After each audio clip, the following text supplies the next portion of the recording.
Sempre a gente vê que tanto Deus quanto Adão, eles são representados como figuras fortes, musculosas, para mostrar o que? O poder que Deus tinha dele e da obra que ele criou. Vai se opor então ao próprio papado, pelo estímulo que estava dando às artes, pelas famílias que estavam subsidiando isso daí, e pelos próprios artistas que, segundo ele, estavam exagerando na forma de representar. Vamos lá no alemão, né? Em alemão é o tal de Fegefeuer. O que é Fegen? Fegen vem de varrer e Feuer vem de fogo. Uma das coisas que se discute muito é sobre o purgatório. O que é esse tal de purgatório, afinal? Olá, meu nome é Wilson do Amaral Filho.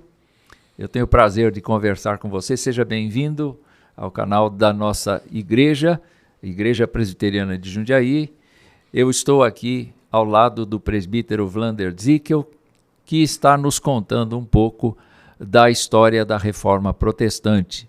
São vários episódios, você pode começar assistindo desde o primeiro para acompanhar toda a trajetória.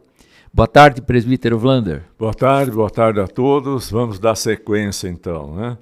Ainda só complementando aquele assunto que nós falamos no último episódio, novamente no material que está disponibilizado, nós temos uma pintura famosa, né, de Michelangelo, que se trata da criação, né, criação do homem, de Adão.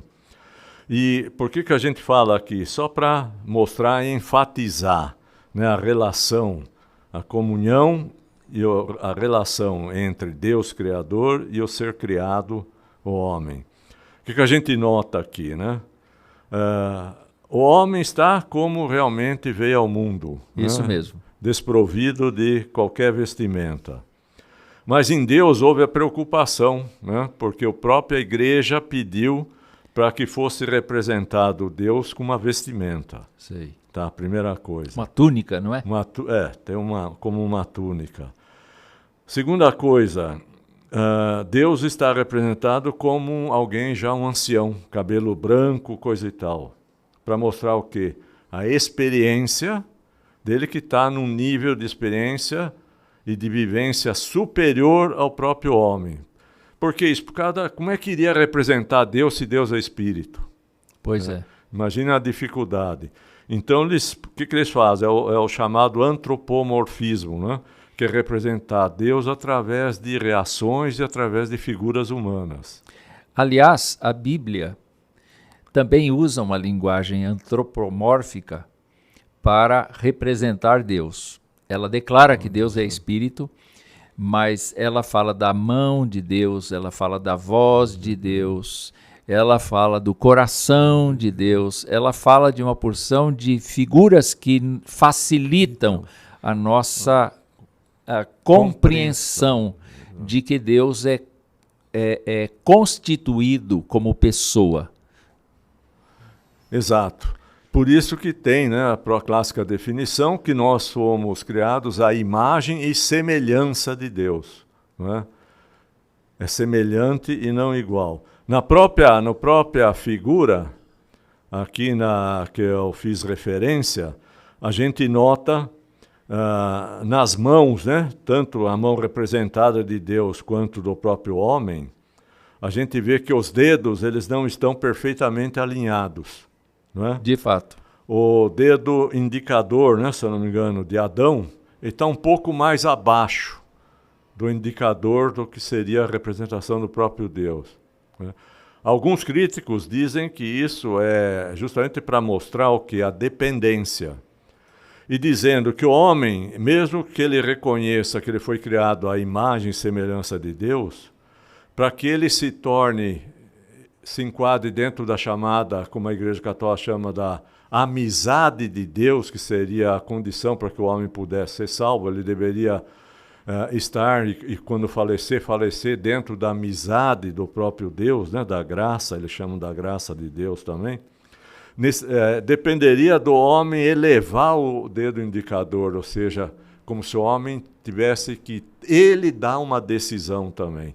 Deus está oferecendo a sua amizade, a sua criação, vamos dizer, a sua salvação, mas dependeria do homem dar um passo para frente. Bom, a teologia católico-romana é sinergista. Ela não consegue enxergar Deus fazendo tudo. O homem precisa demonstrar a sua fé por meio de obras.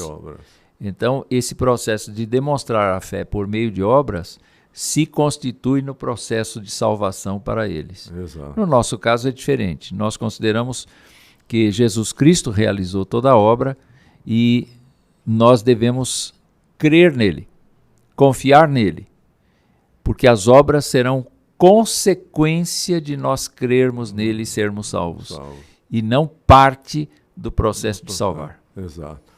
Isso tem a ver com o chamado a teologia do sacerdócio, né? Sim. Onde se criou aquela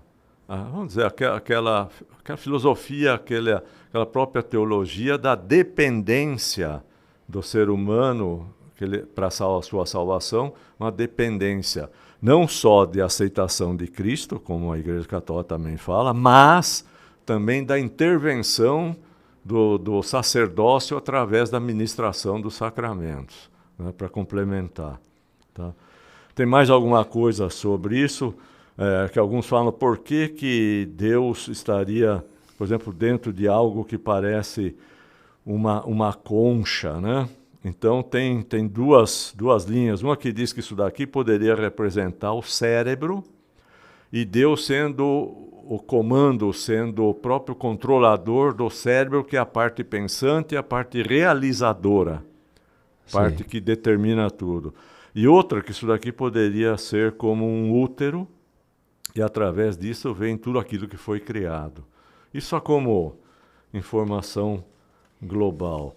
Sempre a gente vê que tanto Deus quanto Adão, eles são representados como figuras fortes, musculosas, para mostrar o que? O poder que Deus tinha dele e da obra que ele criou. Tá? Há uma impressão que esse quadro me passa. O fato de que Adão está numa posição assim que dá até a impressão de que seja uma pessoa indiferente, estendendo a mão assim, não é? Apoiada no joelho, dá a impressão que ele não está fazendo esforço nenhum. Enquanto que o decidido, a pessoa decidida ali, é a figura de Deus ali. Que está criando. E dá a impressão que Adão não está nem muito consciente, mas Deus está decidido ali.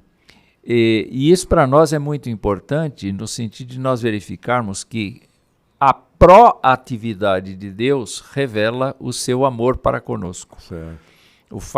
O fato de Deus tomar a iniciativa de nos criar e depois de nos salvar faz toda a diferença. Nós somos incapazes de alcançar aquilo que ele considera como padrão. E por conta disso, então, o quadro me parece refletir isso. Que Adão não está à altura da iniciativa divina. Ele está abaixo dessa iniciativa. Deus seria proativo e Adão reativo. Exatamente. Exatamente. Bom, em função de tudo isso que nós falamos, então, né, Savonarola ele tentou reverter as coisas, né? Ele chega até ao ponto de formar aquelas famosas fogueiras das vaidades, né, onde é estimulado os artistas, pessoal, todo mundo a ficar desprovido de qualquer coisa de pompa, de orgulho. Então eles passaram a queimavam essas vestimenta mais chique, quase indo para uma vestimenta como se fosse das ordens mendicantes do tempo de Pedro Valdo, não é? Ou de Francisco de Assis, por exemplo. Objetos de arte. Então tinha pinturas de Botticelli, inclusive, que é um outro artista famoso, que vai e joga suas pinturas na fogueira. Objetos, até relíquias eram jogadas lá, livros, né? A gente vê o mesmo acontecendo no nacionalsocialismo depois de Hitler, a turma queimando os livros que os alemães julgavam contrários à política atual. É a chamada fogueira das vaidades. Bom, não precisa dizer, né? A finalidade aqui, para a gente não levar muito tempo mais com isso, ele vai se opor, então, ao próprio papado, pelo estímulo que estava dando às artes, pelas famílias que estavam subsidiando isso daí, né? E pelos próprios artistas que, segundo ele, estavam exagerando na forma de representar o figurativismo. Tá?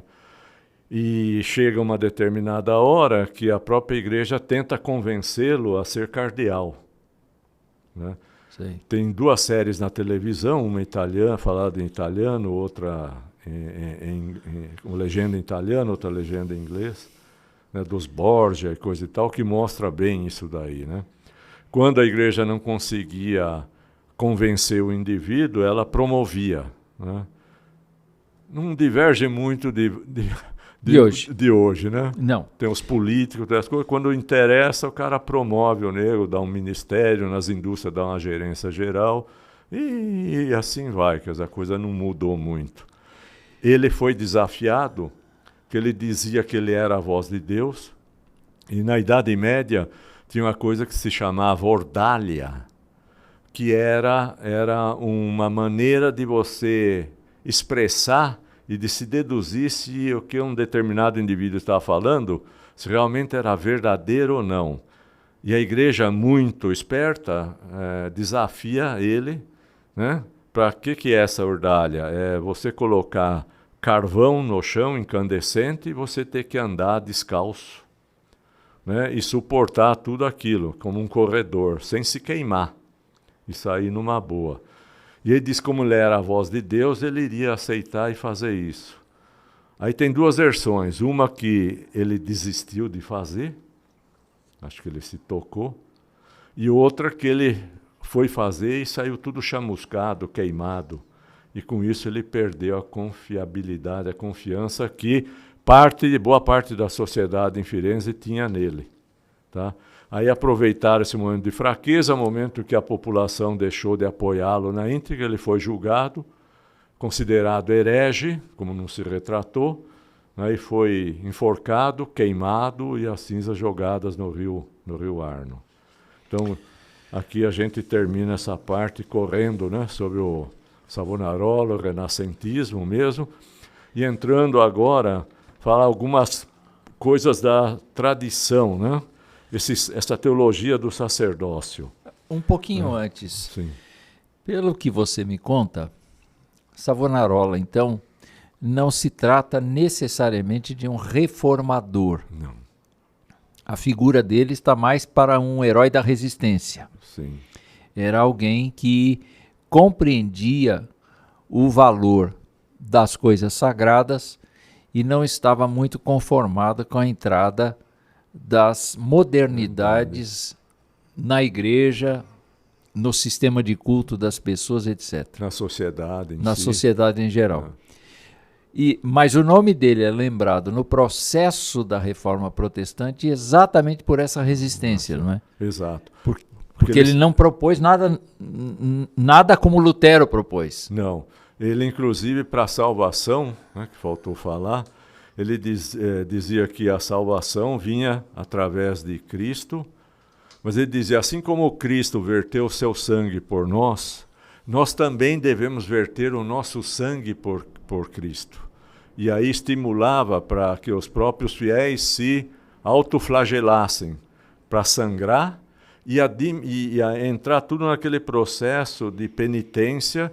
Era necessário que o homem se arrependesse, se doasse integralmente a Deus, mas através do quê? Dessas obras, através da autoflagelação, jejum, doações. Vida de ascetismo. Exatamente, era uma vida ascética, de autodisciplina e desprovido de qualquer pompa, qualquer orgulho.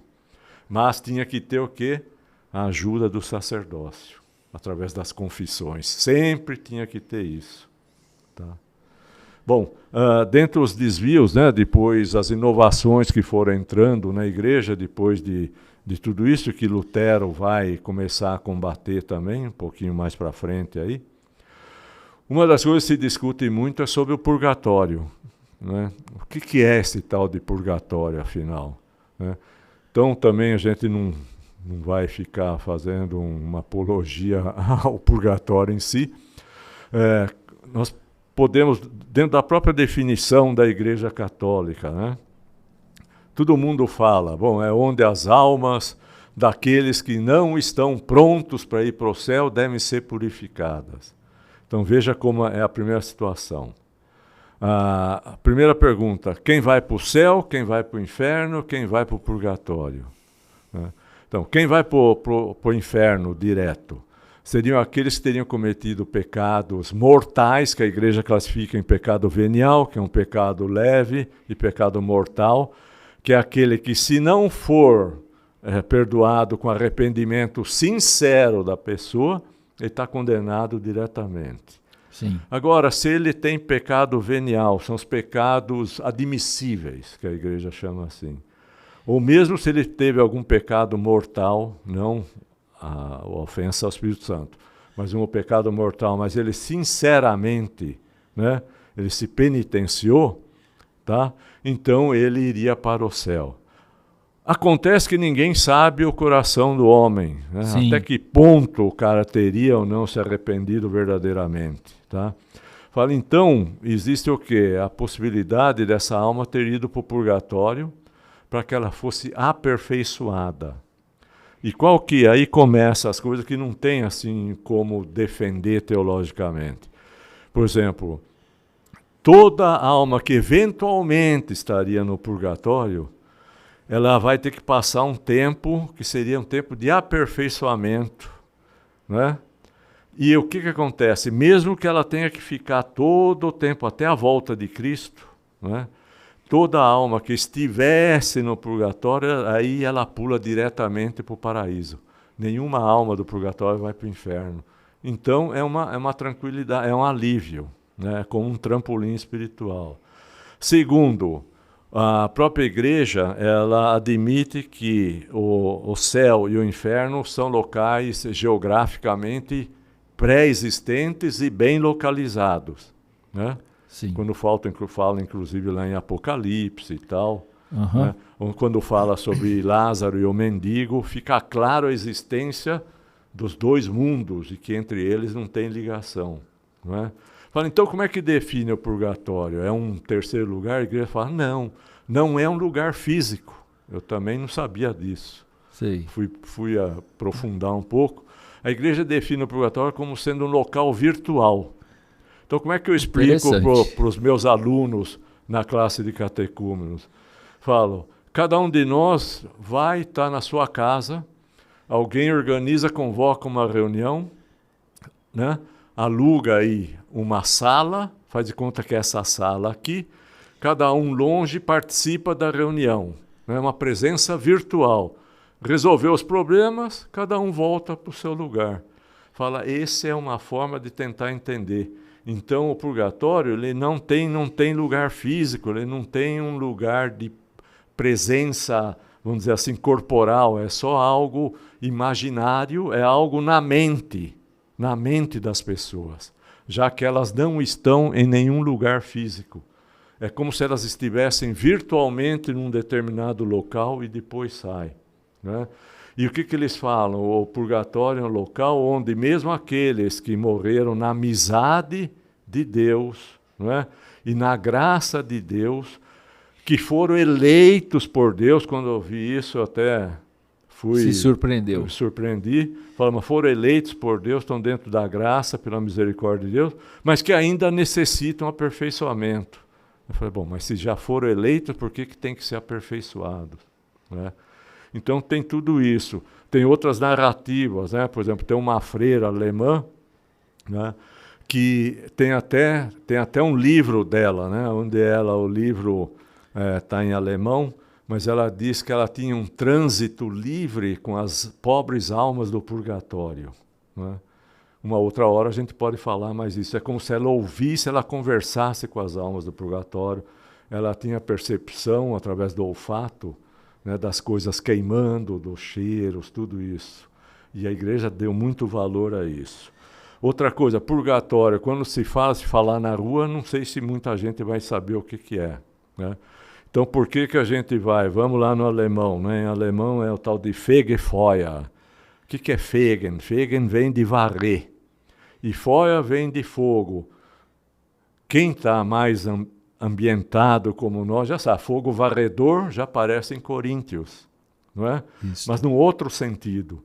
Eles acham que esse fogo varredor é justamente para purificar a alma daqueles que precisariam ser aperfeiçoados. Tá? Então, por isso que eu digo, em alemão, às vezes a palavra é um idioma que ajuda a ter o entendimento do que o português. Muito bem, você está conosco aqui no podcast de História da Reforma Protestante, com o presbítero Wander Zickel. E este episódio foi muito interessante, mas o assunto vai continuar. Sem dúvida. E nós esperamos que no próximo episódio você esteja conosco. Então, até mais, se Deus quiser. Até mais e fiquem atentos porque logo nós vamos entrar verdadeiramente em Lutero.